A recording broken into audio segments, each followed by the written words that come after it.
और इसके साथ ही वो जो बड़ी खबर जिसका इंतजार हम सभी लोग कर रहे हैं कि इस बैठक में आखिर कौन से विशेष मसौदे पर मुहर लगी, वो साफ हो सकती है अब से थोड़ी देर के अंदर। ये जिस पर अब कैबिनेट की मुहर लगी है इस मीटिंग के अंदर, ये कैबिनेट की बैठक जिसके बारे में अभी तक कोई कुछ बताने के लिए तैयार नहीं था कि इसका एजेंडा क्या है, किन खास विषयों पर आज चर्चा होनी थी। लेकिन आज सुबह प्रधानमंत्री ने जब ये कहा कि ये ऐतिहासिक निर्णयों वाला छोटा लेकिन बड़ा महत्वपूर्ण सत्र होगा। नमस्कार, जय हिंद, वंदे मातरम। ईपीएस पेंशन धारकों की पेंशन की बढ़ोतरी को लेकर बहुत बड़ी खबर मिली है। सुप्रीम कोर्ट से पेंशन की बढ़ोतरी को लेकर बड़ा आदेश जारी। आप सभी 65 लाख पेंशन से उन सभी के लिए काम की खबर होने वाली है।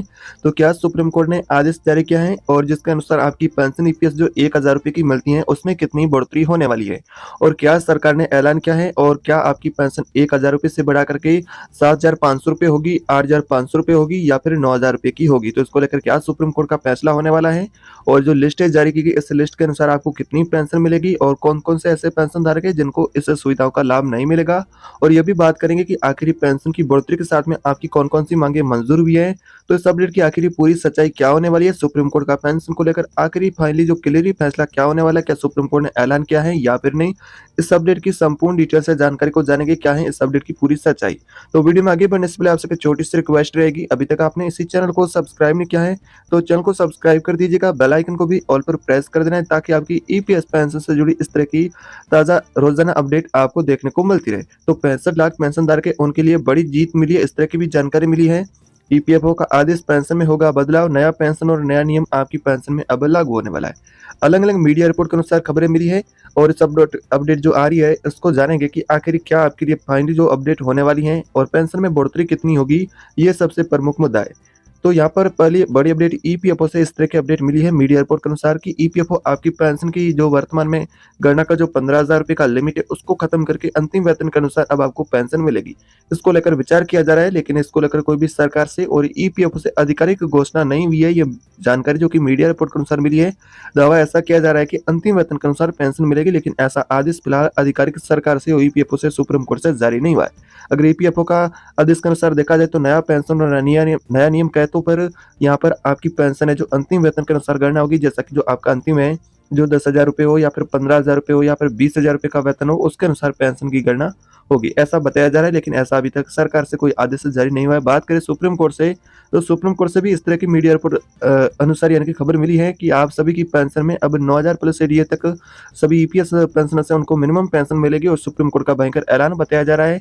लेकिन सुप्रीम कोर्ट ने भी कोई ऐसा आधिकारिक ऐलान अभी तक आपकी पेंशन की बढ़ोतरी को लेकर जारी नहीं किया है कि आपकी जो पेंशन है जो 1000 रुपए की मिलती है उसे अंतिम वेतन के अनुसार किया जाएगा या फिर 7,500 रुपए की पेंशन लागू की जाएगी या फिर 9,000 रुपए की पेंशन लागू की जाएगी।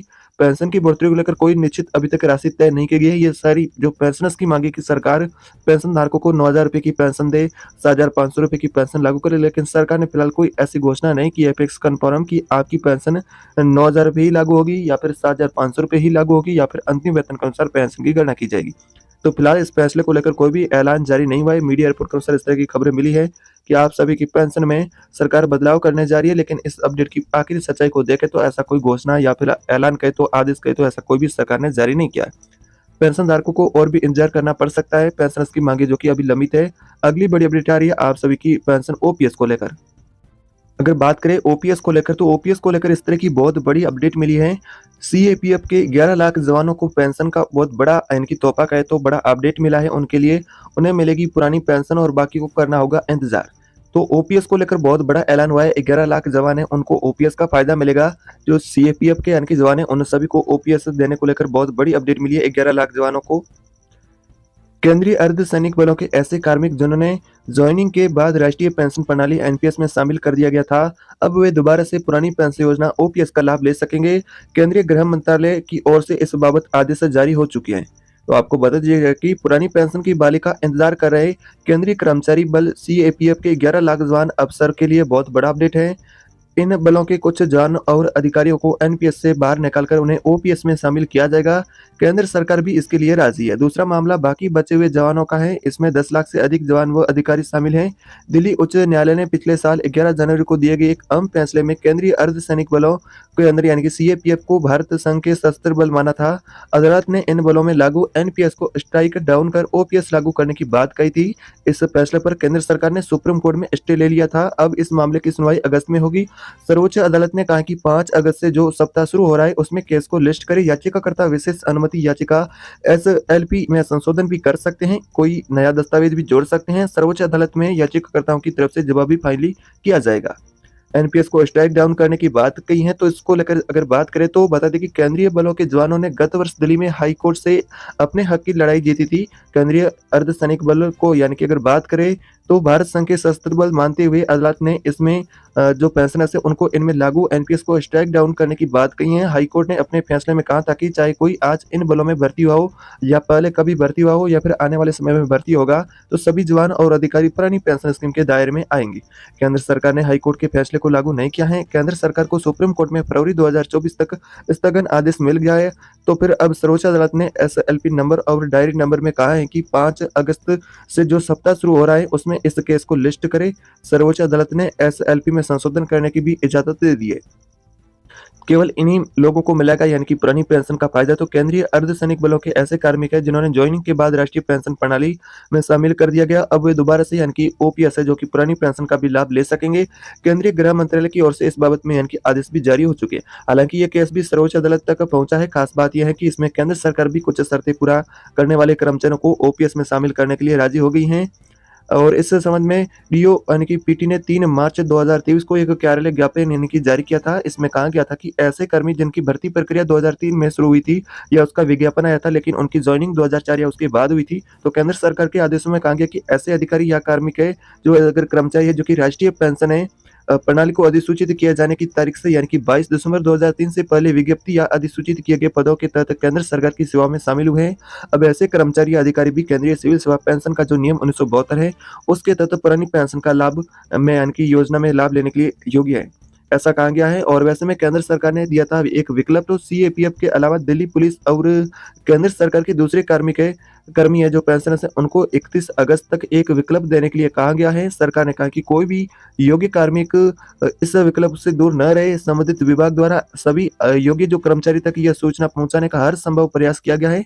इसके लिए वायरलेस पर सूचना और रोल यानी कि रोल कॉल के दौरान भी कर्मचारियों को इस यानी कि जानकारी है इसको लेकर दी गई है।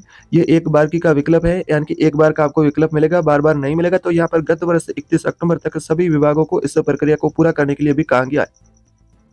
सरकार ने कहा कि अगर कोई योग्य कर्मचारी उक्त अवधि तक पुरानी पेंशन योजना का विकल्प नहीं चुनता है तो इसका मतलब यह निकाला जाएगा कि वह कर्मी राष्ट्रीय पेंशन प्रणाली में रहने का इच्छुक है, उसे एनपीएस के तहत लाभ प्रदान किए जाएंगे। कोई भी योग्य कर्मचारी अब इन दोनों यानी कि जो पेंशन को लेकर यह बहुत बड़ी अपडेट मिली है, तो इन दोनों योजनाओं में से कोई एक विकल्प जल्द से यानी कि अभी चुन ले तो वो अंतिम विकल्प माना जाएगा। उसके बाद विकल्प में कोई यानी कि बदलाव नहीं होगा। आप जो एनपीएस का यानी कि विकल्प चुनेंगे या फिर ओपीएस को लेकर चुनेंगे वो आपको अब इन दिनों में यानी कि चुन लेना है अब जल्दी, ताकि जो आपके पास अंतिम समय में यानी कि उससे पहले यानी कि आप अपना विकल्प क्लियर कर दे तो उसके बाद आपको एनपीएस मिलेगी या ओपीएस आपको कंफर्म कर लेंगे। तो सरकार ने आपको विकल्प दिया है और सुप्रीम कोर्ट ने डिसमिस कर दी थी ये सभी एसएलपी। केंद्र सरकार द्वारा उक्त निर्णय लेने से पहले ही यह केस अदालत में चल रहा था और इस मामले में भी केंद्र सरकार ने अनेक एसएलपी फाइलें की थी, लेकिन सर्वोच्च न्यायालय ने गत माह में ही उन्हें डिसमिस कर दिया है। और 23 एसएलपी ऐसी थी जिन्हें डायरी नंबर ही अलॉट हुआ था उन्होंने, और इन्हीं में भी डिसमिस कर दिया गया था। और अब दिसंबर 2003 से पहले जितने भी कर्मचारियों की या कर्मियों की भर्ती प्रक्रिया शुरू हुई थी लेकिन उन्हें ज्वाइनिंग 2004 में या उसके बाद हुई थी, वे सभी ओपीएस के दायरे में आएंगे। सुप्रीम कोर्ट ने अपने आदेश को रिकॉल करने की छूट भी सरकार को दे दी है। मतलब अगर कहीं पर भी कोई गलती रह गई तो सरकार उसमें सुधार कर सकती है। इस मामले की प्रक्रिया चलती रहेगी, जबकि दूसरे केस में अगस्त तक जवाब फाइलिंग करने होंगे। तो इस तरह की आपकी ओपीएस को लेकर अपडेट होने वाली है। तो फिलहाल ओपीएस है जो कि 11 लाख अर्धसैनिक बल है उनके लिए यानी कि ये सरकार ने आदेश जारी करके ओपीएस को लागू करने को लेकर कहा है, लेकिन बाकी को और भी अब इंतजार करना पड़ेगा, ऐसा कहा गया है। तो इस तरह की आपकी ओपीएस को लेकर अपडेट होने वाली है। बात करें ईपीएस की, तो ईपीएस की पेंशन को लेकर भी कोई फिलहाल सुप्रीम कोर्ट से, सरकार से, ईपीएफओ से घोषणा नहीं हुई है कि आपकी पेंशन कितनी बढ़ेगी। उम्मीद ऐसी की जा रही है कि लोकसभा चुनाव से पहले जो ईपीएस पेंशनधारक है उनको भी तोहफा मिल सकता है, लेकिन कंफर्म अपडेट नहीं मिली है। तो ऐसी जानकारी आज दिन भर की आप सभी पेंशनर्स के लिए होने वाली है। ऐसी और भी नई ताज़ा अपडेट आप पाना चाहते हैं तो चैनल को अभी तक आपने सब्सक्राइब नहीं किया है तो चैनल को सब्सक्राइब कर बेल आइकन को भी ऑल पर प्रेस कर दे, ताकि आपकी पेंशन से जुड़ी रोजाना ताज़ा नई अपडेट सबसे पहले आपको देखने को मिलती रहेगी।